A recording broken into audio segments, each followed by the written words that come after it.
Live interactive weather authority coverage will begin shortly.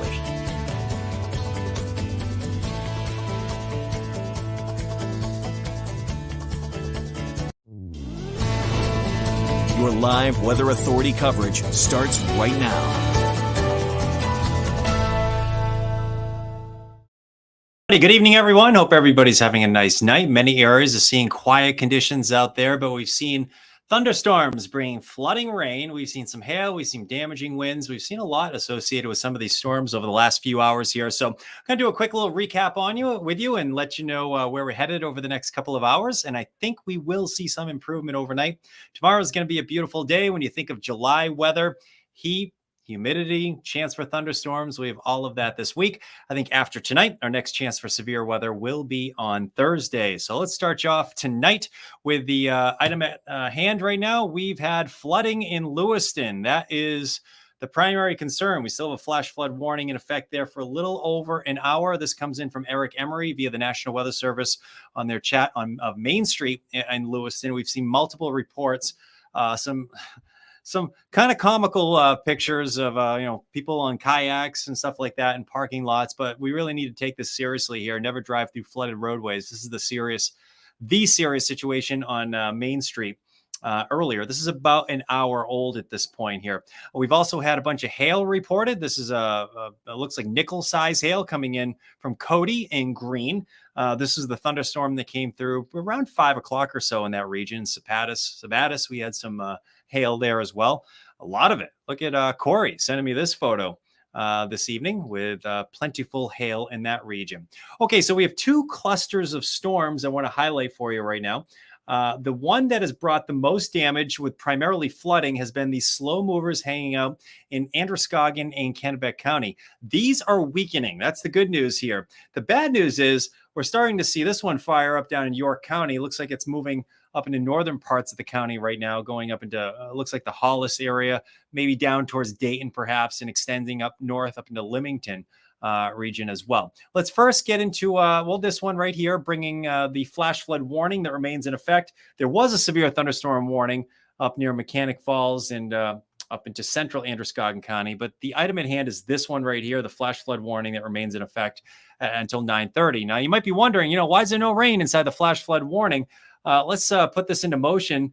There was some heavy rainfall in that region that brought a couple inches of rain over a very short period of time. The areas we're concerned with in flash flooding are first in the mountains, because rain is nowhere to go except down the hills into the streams and rivers and washing out, and we get washed out roadways, culverts, and that kind of thing. The second area we need to keep an eye on are poor drainage areas in cities. There's a lot of concrete. There's a lot of pavement in Lewiston and Auburn area.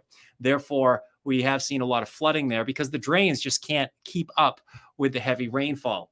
Doppler HT estimates how much rain has fallen in this region. Let's get a little bit closer on this right here, because this is going to be an interesting graphic.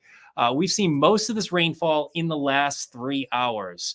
So going from Lewiston to Sabatis, looks like we've had over 3 inches of rain estimated by the Doppler. I did see a report of over 4 inches measured in a rain gauge. Up in Sabatis area here, we've had some reports of some severe weather in that region as well, close to 3 inches. And this looks a little closer to, actually just to the east of Mechanic Falls, that little bullseye, closer to 3 inches of rain there. That's on the west side of Auburn. There's Mechanic Falls right down there. So Mechanic Falls missed out on the worst of this. We've also seen some very heavy rainfall in Litchfield and north up into Winthrop. But the heaviest rain has been from Lewiston over to Sabatis. Let's take a look at the hail potential over the next 30 minutes. This is good news. This is weakening. There's a potential for maybe some pea-size hail. We've seen multiple reports of hail. Green got hit hard. I got a report from Green of a lot of hail around 5 o'clock or so. We also got reports of power outages in that area. I did see a report of trees down in that area as well. All right, where do we go from here? Here we are, 7 o'clock tomorrow morning. Any leftover showers and thunderstorms will start to fall apart in the coming hours here. Before we get into that, I want to take a look at that York County cell real quickly here. Let's just back it up for a second. That York County cell still looks alive and well. It's this one right here. Still has some hefty downpours associated with it. And we're seeing rainfall rates in this one Let's get a bearing on it right here. Close to about 2 inches per hour up towards Waterboro right here. Yeah, we're seeing some improvement. This is weakening as it crosses Route 2. Still some respectable downpours in York County in that cell, but it looks like that one is weakening as well. And I think by 9 o'clock, we're probably going to be in pretty good shape here. So overnight, the back edge of the showers and thunderstorms move out. We have some sun returning tomorrow. It's going to be beautiful tomorrow. Look for a lot of sunshine. Temps start in the 60s. We have a very low chance for any showers tomorrow. So tomorrow is the day to get outside, leave the rain and coats at home. And well, I guess it's going to be hot. So if you don't want to get outside, I understand that as well. It's going to be humid with air temperatures in the 80s. Dew points will be in the 60s. It'll feel hotter than these numbers right here. Let's take a quick look at Thursday for a minute here, because Thursday is our next chance for severe storms. And to be more specific, the afternoon and heading into the evening, that's 1 p.m. They're just starting to fire up. And I think there will be some severe weather on Thursday. And we'll have to watch the flooding potential once again. As far as severe weather goes, damaging wind on Thursday is probably the primary threat at this point. And that's something we'll be monitoring. Hail is also on the table with this sort of setup.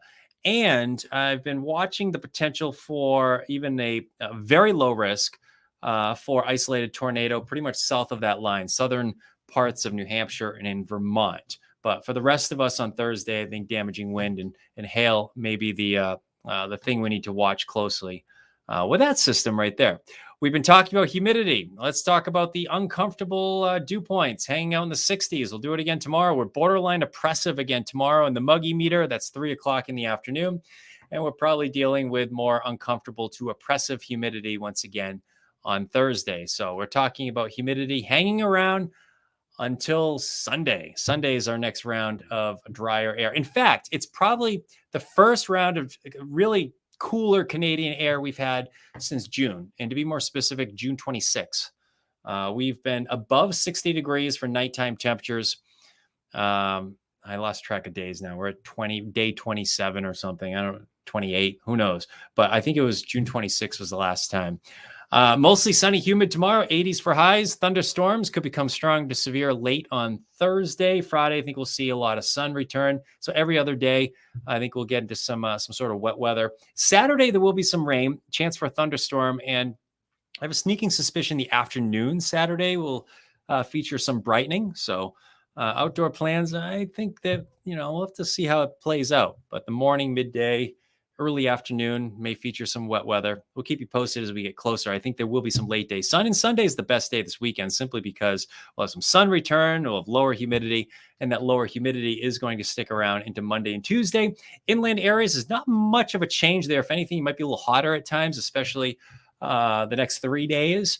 And it looks like the nighttime temperatures 1 week from today could be flirting with the low 50s, even some upper 40s. It's possible. I think the mountains will dip into the upper 40s for nighttime temperatures next week. So we'll see how that plays out right there. All right, if you're just joining us on Facebook here and Twitter and YouTube, let's take a look. Ooh, that's the flooding. Oh, that's the hail. Thank you to everybody who sent in these photos. I wanted to show a current radar before we wrap things up, and maybe we can answer some questions here as well. Let's see. We've got a few folks checking in the comments section. Isaac says he's enjoying the sunny days. When are we going to get a break from the rain? Happy we're getting a break from. Yeah, I'm with you there, Isaac. Isaac is in an area that has been missing out a lot of the rain. Although Isaac, over the next hour, you might get a little bit of rain. Dime size hail in Lewiston. All right, Brittany, thanks for the report. I was wondering if there was some hail in Lewiston. I got a report of hail in green. We've seen a lot of reports of hail, but that's my first one from Lewiston. So a lot of flooding reports from Lewiston. Stay tuned to our news at Fox 23 at 10 and CBS 13 11. The folks in the newsroom are compiling a bunch of photos and videos. But it was a serious situation for a while there in Lewiston, and there still is a flash flood warning, primarily for poor drainage areas in Lewiston, Auburn area. That remains in effect for another hour. All right, Travis, 71 degrees. Yeah, it's warm. I hear you. Actually, 71's nice. What am I talking about? Just drizzle in Leamington. Oh, good news. Thanks, Travis. Appreciate the update on that. Let's take a look at what's happening in Leamington. Yeah, it looks like that cell is weakening. It was a little more robust. Yeah. Look at how it just falls apart. Huh. That's pretty cool. All right. So the one in York County is weakening. I think a lot of these showers will be weakening over the next half hour to hour. All right, Paul sent a video showing hail. Thank you, Paul. I appreciate that. I have not been able to. I got to figure out how to do that. Take video off of Facebook and put it on the newscast. Some of the editors have been doing that and helping me out. So thanks to everybody who sent a photo. I do appreciate that. All right, we're going to leave it at that. If you're just joining us, looks like the severe threat is diminishing tonight. That's good news. We still have an ongoing flash flood warning for parts of Androscoggin, and actually all of it. This whole warning is in Androscoggin County. It's primarily for the Lewiston, Auburn area up to Sabattis. Even that cell is weakening. So I think we will be able to put this to bed over the next half hour or so. And we can say hello to some sunshine tomorrow. Next round of severe weather, well, that should be arriving on Thursday. And to be more specific, the afternoon and evening. Thanks for joining us this afternoon or evening on Facebook, Twitter, YouTube, wherever platform you're using tonight. And we'll have more updates coming up tomorrow. All right, take care.